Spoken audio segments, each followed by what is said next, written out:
Est-ce que tu savais que Dwight Fairfield n'a jamais vraiment eu de chance? Au lycée, c'était le gars timide, le souffre-douleur, celui que personne ne choisissait. Pas assez fort pour le foot, pas assez grand pour le basket, pas assez populaire pour exister. Il rêvait de faire partie des cools, mais il n'a jamais trouvé sa place. Des années plus tard, Dwight trouva enfin un petit boulot de bureau, sans intérêt, mais au moins il s'y sentait utile. Jusqu'au jour où son patron organisa un week-end de cohésion d'équipe, dans les bois. Tout allait bien, un feu de camp, quelques verres, des rires forcés, jusqu'à ce qu'il s'endorme et qu'il se réveille, tout seul.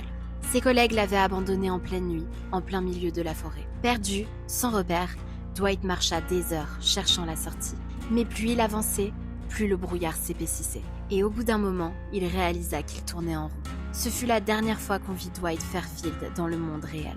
Aujourd'hui, il n'est plus le gamin peureux d'autrefois. Dans le brouillard, il est devenu un vrai leader, un survivant, celui qui coordonne, qui observe, qui guide les autres quand tout s'effondre. Car après tout, Dwight a toujours su une chose.